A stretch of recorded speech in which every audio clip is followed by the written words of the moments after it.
Bienvenidos a Entre Adictos, un lugar para hablar de adicciones sin pelos en la lengua, donde hablar de adicciones ya no es un tabú. Somos el colectivo Aquí y Ahora y acompañamos a personas a navegar los laberintos de la adicción. Nos recuperamos y queremos acompañarte a volver a creer en ti y recorrer el camino de la recuperación. Hola, ¿qué tal? Bienvenido a un capítulo más de nuestro podcast Entre Adictos. Mi nombre es Santiago Rodríguez y junto a otros profesionales en este podcast nos dedicamos a hablar y a aprender sobre distintos temas del fenómeno de la adicción, de la problemática de la adicción. En cada uno de los capítulos tocamos varios temas y tenemos la oportunidad de hablar desde la experiencia y como profesionales también conversar un poco sobre el tema. Yo soy psicólogo clínico con experiencia y especialidad en este tema de adicciones y soy adicto en recuperación. Ciertamente entonces el día de hoy me daré la oportunidad de conversar contigo con respecto a el tema de para qué consumíamos. Un tema ciertamente importante. ¿Para qué consumíamos? Probablemente puede ser una de las preguntas más importantes que todos los adictos en recuperación se hacen y nos hacemos al momento tal vez de tratar de parar de consumir, de cambiar nuestra vida. ¿Para qué necesitamos mantener algo tan importante para nosotros, entre comillas, como la droga en nuestra vida? ¿Para qué lo hacemos? ¿Para qué seguimos haciéndolo incluso en los escenarios en donde empezamos a vivir consecuencias producto de esta? Y yo creo que es un tema muy importante porque, entre otras cosas, pareciera que desde fuera irrisoria la idea de que tiene algún tipo de ganancia el consumo. Porque, claro, puede que terceros u otras personas o incluso nosotros mismos nos veamos sufrir consecuencias graves o en alguna medida no tan graves, pero consecuencias reiterativas producto de nuestro consumo y nos damos cuenta que aún así nuestro consumo se mantiene. Y muchas personas se preguntan ¿para qué? ¿Para qué? ¿Para qué? Y claro, entonces este tema empieza a ser importante porque ciertamente devela la necesidad de encontrar la ganancia que tiene el consumo en nuestra forma de ser o nuestra forma de relacionarnos con las personas o con nosotros mismos. Hoy vamos a conversar de varias cosas, entre esas precisamente la ganancia que el consumo tiene desde algunas formas de ser o desde algunas personalidades, porque en parte, entonces, develar la ganancia desde este capítulo nos llevará a través de cómo nuestra forma de ser y relacionarnos en el mundo o de relacionarnos con otras personas acaba develando la necesidad de utilizar una droga para poder vivir. Además de eso, también hablaremos de alguna manera de esta ganancia desde algunos ejemplos, desde la experiencia que pueda darles, y también les conversaré con respecto a algunas experiencias que he vivido también dentro del trabajo con adicciones con personas que sufren de esta problemática. ¿Cuáles son algunas de las ganancias que he visto? ¿Cuáles son aspectos determinantes que empiezan a ser relevantes a la hora de encontrar una ganancia en el consumo de sustancias? Adicionalmente, empezaremos entonces a conversar también sobre algunas estrategias importantes para no solo empezar a develar esa ganancia, sino también quitarle el poder de esa estrategia que empieza a utilizar o que empieza a hacer la droga dentro de nuestra vida, porque ciertamente en tanto develamos la ganancia, podemos aprender a resolver aquellos temas importantes que necesitamos resolver como una forma de quitarle ese poder a la droga dentro de nuestra vida. Acompáñame entonces dentro de este camino para que conversemos acerca de para qué consumíamos. Una pregunta muy importante. Empecemos conversando un poco acerca de la ganancia del consumo. Yo creo que realmente la ganancia existe de una forma tan variada como ejemplos de consumo. Porque pensemos en que muchas personas cuando inician a consumir sustancias o incluso tal vez cuando lo hicimos nosotros, lo hicimos tal vez de una forma experimental o simplemente teníamos curiosidad. Pero ¿qué fue lo que sucedió en el camino que empezó a generar una ganancia?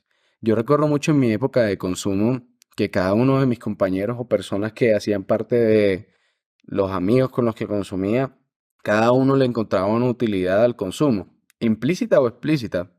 De alguna manera, recuerdo como para algunos amigos el consumo de marihuana en ese momento era una forma de identificarse, de identidad, de relajarse. Para algunos era una forma también de bajar muchos niveles de estrés o dejar de pensar en algunos problemas que tenían en casa. Recuerdo en particular un compañero que tenía muchos problemas con sus padres en ese momento, sobre todo con su papá. Esta sensación de molestia constante y de rabia de no poder resolver ese tipo de conflictos que tenía con él, sí que le hacía reconocer que era algo que le hacía consumir mucho. Y algo que ciertamente también le hacía resguardarse mucho en nuestro vínculo y en nuestro grupo. En mi caso, recuerdo mucho que el tema de la marihuana tenía una forma o una estrategia dirigida hacia el poder relajarme.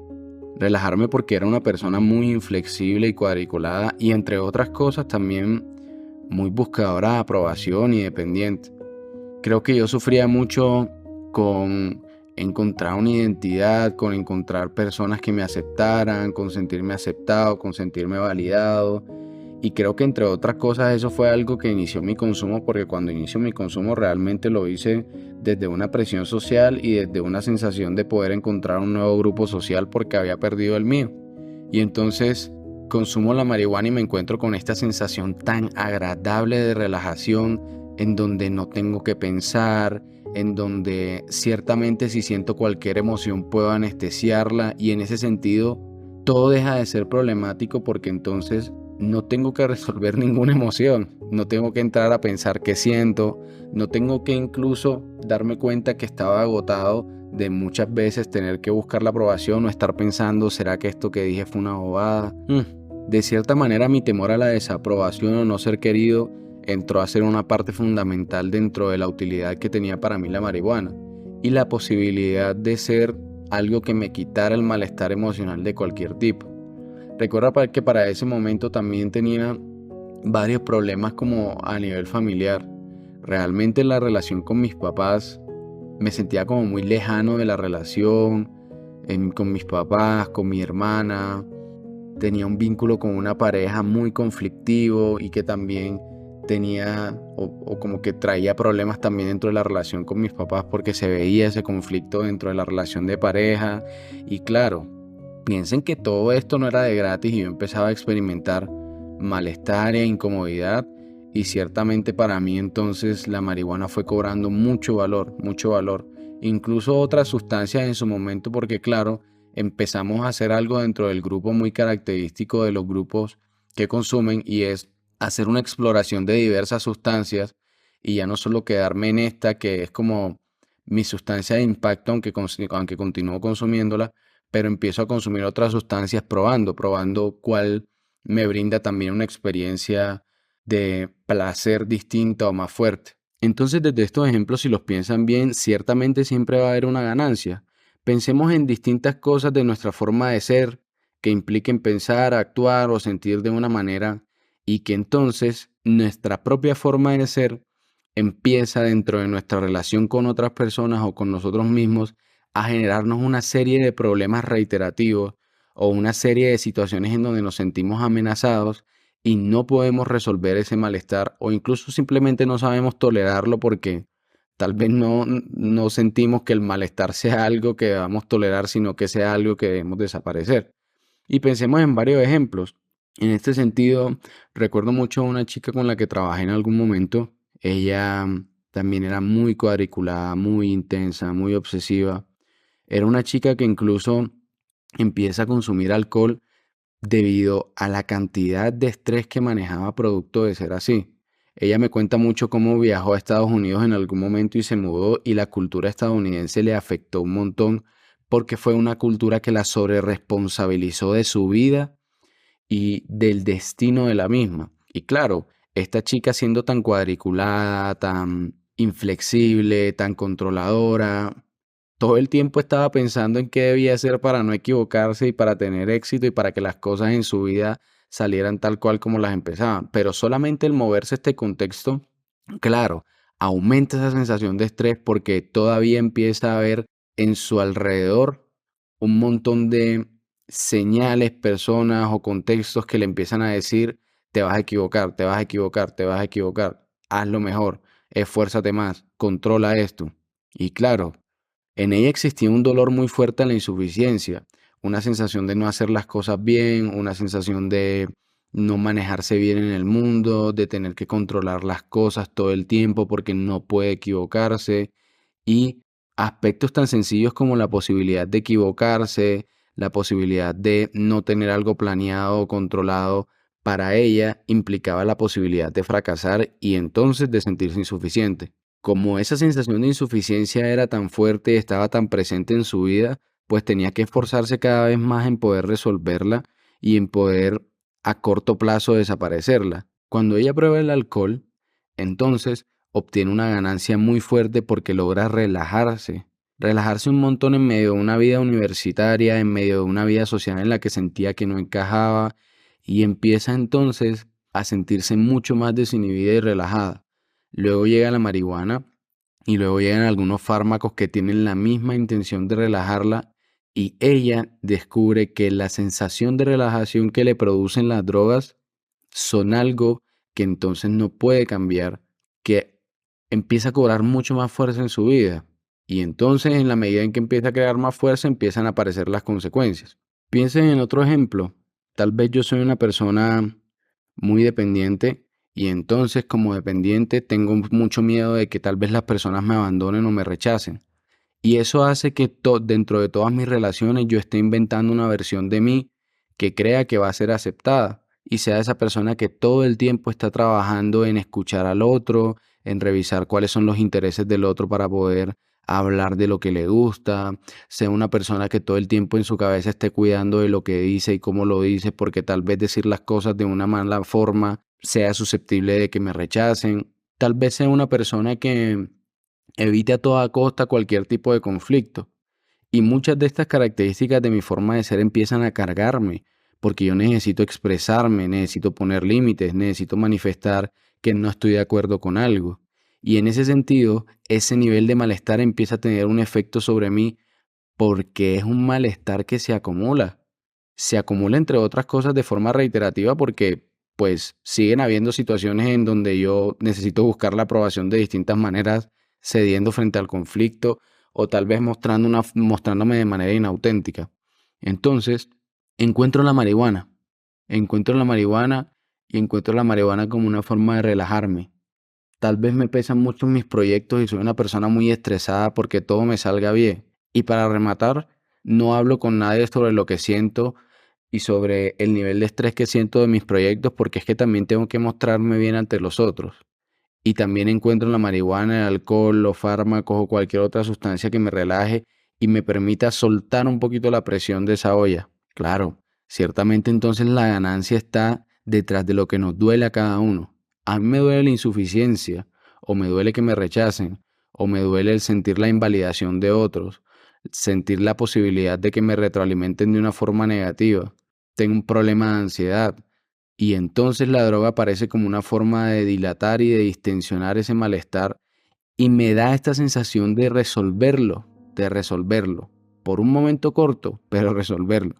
Y empiezo a perseverar en esa sensación de es mejor distensionar y evitar este malestar. Lo que empieza un poco a suceder es que la droga empieza a crecer en términos de su para qué, porque en tanto huimos de algo que nos duele, nos volvemos más sensibles a eso. Y la droga cada vez empieza a ser más necesaria para cumplir un efecto que antes tal vez cumplía más fácilmente. Ciertamente hay tantas ganancias como consumos. Pueden haber ganancias muy variadas. Puede que una persona incluso encuentre varias ganancias. Puede que incluso una persona consuma varias sustancias y cada sustancia tenga una ganancia distinta. Por eso es que el tema de trabajar con adicciones es tan importante porque entre otras cosas no podemos generalizar y pensar que la ganancia es la misma. No, que eso es pura fuerza de voluntad, eso es porque fulanito es un flojo, eso es porque... No se trata de que la ganancia en general de las drogas sea la misma para todo el mundo. Cada quien se engancha a una droga por algo. Cada quien en específico genera un gusto en particular por una droga por algo y para algo. Entonces, recuerdo por ejemplo, en mi caso cómo puede que obtuviera un efecto de relajación, pero el problema era distinto. Algunas veces era que no podía parar de pensar. Yo era un muchacho muy estresado, sentía un montón de cosas, pensaba un montón de cosas, me frustraba un montón el encontrarme con problemas que no podía desbloquear y mi cabeza empezaba a tener todos estos pensamientos repetitivos, pero ¿por qué? ¿Pero por qué esto? ¿Pero por qué fulano hace esto cuando yo hice esto? Y Claro, eso a mí me da una cantidad de estrés horrible que recuerdo que cuando consumía marihuana se sentía realmente placentero el pasar de todo este discurso mental que no sabía cómo parar a un silencio total, a una calma total. Claro, eso para mí empezó a generar una ganancia muy, muy grande. Ahora, otro aspecto que para mí era importante dentro del consumo de marihuana era la sensación de pausa. Yo podía tener problemas con mi papá, yo podía tener problemas con mi hermano, podía tener cualquier situación, entre comillas, problemática andando, pero podía darme el lujo de simplemente pausar la vida. Tenía esta sensación de que en cuanto consumía, la vida se pausaba y yo no tenía que preocuparme por ningún tipo de problema, aunque estuviera activo. Yo era una persona que estaba pensando mucho en el mañana y en el qué iba a hacer para, o en el qué sucedería si. Y parar, soltar eso, para mí generaba una sensación de placer y tranquilidad muy fuerte, porque ciertamente lo necesitaba. Entonces, Santiago, ¿cómo hacemos? Porque teniendo estas características o cuando las personas tienen algunas características de su forma de ser que se les vuelven problemáticas o algunas formas de relacionarse se vuelven dolorosas, ¿qué hacemos para entonces deslindar el uso de la droga como una estrategia y empezar entonces a afrontar la vida de una manera distinta? Siento que es muy importante uno pensar en el escenario de pedir ayuda. No todos los casos de adicción, como les había dicho, son los mismos y no todos tienen la misma posibilidad y la misma capacidad de parar en todas las ocasiones, de dejar de consumir sin una cierta ayuda. Dejar de consumir no es un juego y puede traer fuerte malestar, puede traer sensaciones de abstinencia fuerte. Entonces, yo diría que empezaras por conversar con personas profesionales sobre el tema y que puedan empezar a develarte un camino en términos de qué hacer. Si vas a dejar de consumir, cómo hacerlo, qué cuidados debes tomar. Incluso es importante que seamos muy receptivos en este escenario porque muchas veces tal vez vamos a escuchar cosas que no nos gusten en términos de lo que necesitamos para parar. Y luego entender que nuestro problema no es solo el consumo. Necesitamos encontrar qué es lo que motiva nuestro consumo para poder pararlo. Y ciertamente si hemos desarrollado un problema de consumo de drogas, pararlo, entender que tal vez debemos vivir una vida en abstinencia total, que el consumo de drogas y que cualquier estrategia que busque modificar nuestro estado de ánimo no nos ayuda si queremos vivir bien. En parte esto implica que debemos aceptar que tenemos un problema, o en el caso de no sufrir de un problema de adicción por completo, pero tener un abuso, entender los alcances de seguir consumiendo sustancias en nuestra vida, ya que se vende como algo muy leve y como algo muy, no sé, a la moda, pero realmente es algo grave, es algo que deteriora en cualquier caso nuestra vida. Ahora, dependiendo de cada uno de nuestro estilo de personalidad, hay que iniciar un trabajo terapéutico que nos permita conocernos, porque conocernos no solo nos dará la oportunidad de revisar las ganancias que el consumo nos daba, sino también empezar a trabajar sobre una parte de la personalidad que es decidida. ¿A qué me refiero? Me refiero a que la personalidad no es solo lo que genéticamente heredamos y lo que aprendimos socialmente, sino también una parte de nosotros que es decidida. Santiago hoy en día es consciente de que es una persona en alguna medida dependiente y que le importa la aprobación de las otras personas. Santiago hoy en día es consciente de que la insuficiencia le golpea y por eso situaciones de fracaso o la posibilidad de equivocarse le incomoda. Entonces, Santiago activamente empieza a tomar un ejercicio consciente y deliberado de aprender a afrontar esas situaciones, de aprender a tolerar el malestar de esos dolorcitos que aparecen en algunas situaciones de su vida que le amenazan. Porque es que él siempre utilizó la droga para desentenderse de esos dolores y nunca aprendió a afrontarlos de una manera positiva. Entonces Santiago empieza a vivir su vida a partir de lo que le es valioso y a partir de lo que le genera sentido y no por el mero deseo de huir del malestar. Santiago aprende tal vez a equivocarse y a entender que él se equivoca. Incluso a veces va y hace este ejercicio de equivocarse a propósito y someterse a la posibilidad de que los otros lo señalen y lo rechacen por eso. Santiago aprende a improvisar. Santiago aprende a que no debe tener todo planeado. Santiago aprende que él puede planear las cosas porque es valioso para él realizar sus actividades y proyectos de manera exitosa porque le gusta hacer las cosas bien, porque genera un impacto en el mundo que él haga su trabajo bien, quiere entregar algo bien hecho o cualquier otra manifestación de lo que para él tiene sentido en términos de hacer sus cosas bien y pues en ese sentido controlar el resultado. Pero entiende que hay una parte de eso que no es su responsabilidad. Entiende entonces que él puede hacer lo mejor que puede con lo que tiene, con una intención noble de encontrar sentido en ello, pero también empieza a soltar. Tal vez ya no se dedica 4 horas a hacer algo que pueda hacer en 1 hora y media o en 1 hora. Y empieza entonces también a compartir otros espacios en donde encuentra sentido. Pasa más tiempo con su familia, em, se entrega a actividades de ocio que antes eran tontas para él, porque tal vez desde su pensamiento de productividad y de control tenía que estar todo el tiempo haciendo algo que tuviera un efecto positivo sobre su proyecto de vida. Santiago también aprende a poner límites, porque cuando es muy consciente de esa parte de él que es buscadora de aprobación y que le teme al rechazo, entiende que vivir la vida evitando el rechazo lentamente lo lleva al consumo otra vez.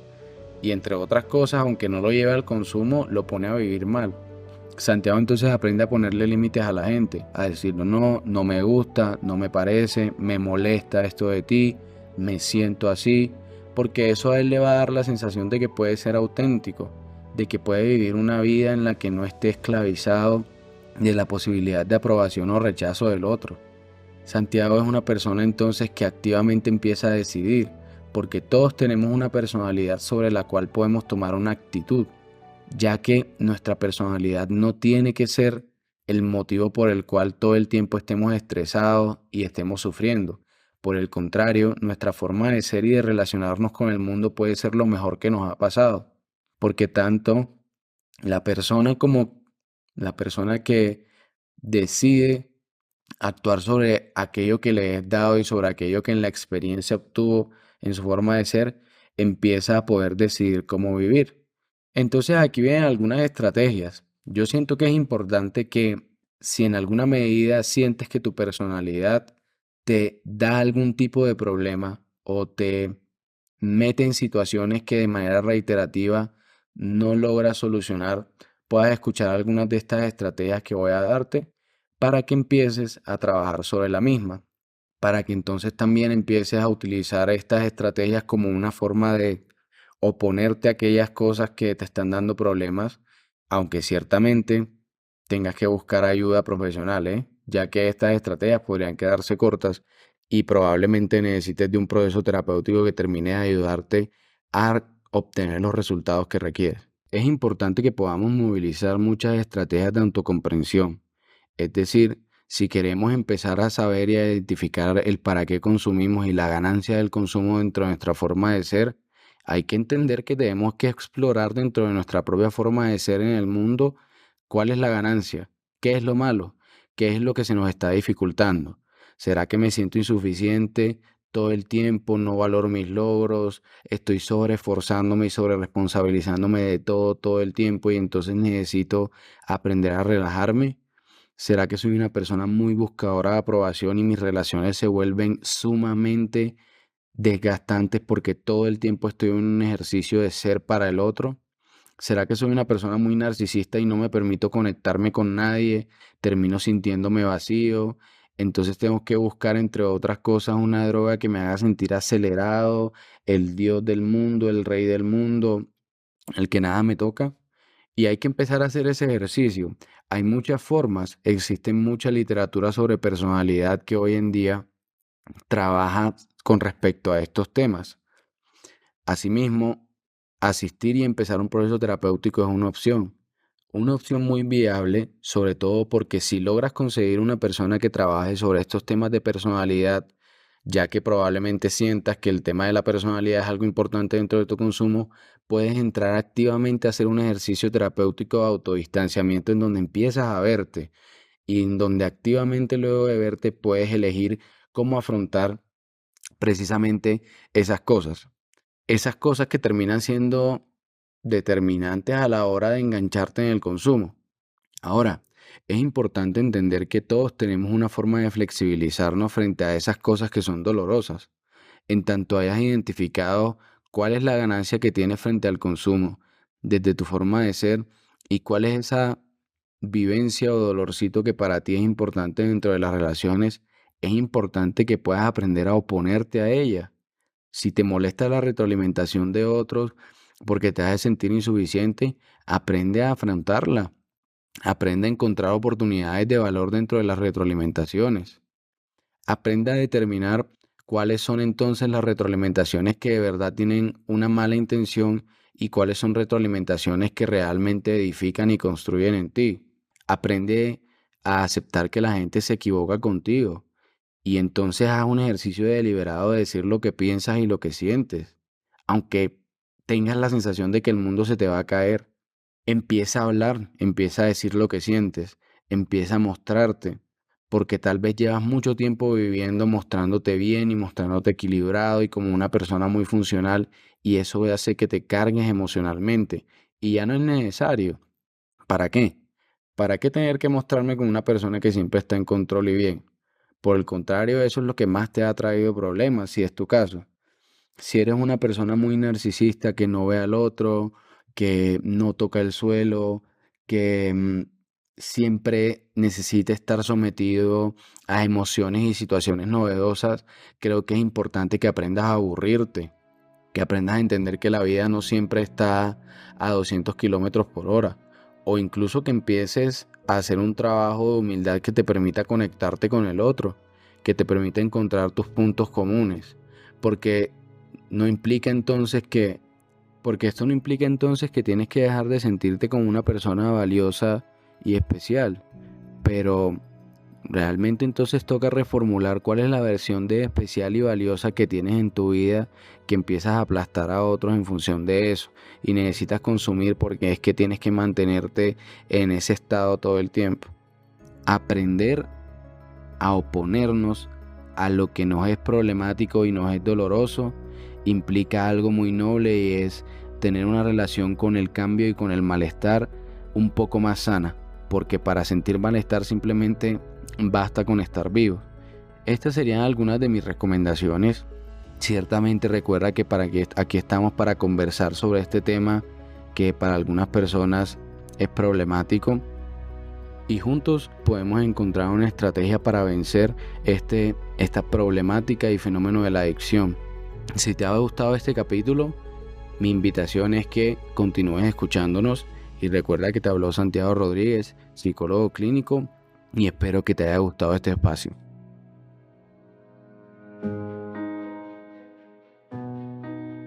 Entre Adictos es un podcast semanal, así que si te gustó el episodio de hoy, síguenos y no olvides compartirlo. Para más información sobre adicciones, ingresa a nuestra página en colectivoaquiahora.org o síguenos en redes sociales como @colectivoaquiahora. Nos vemos en un próximo capítulo y recuerda, el poder del cambio está dentro de ti.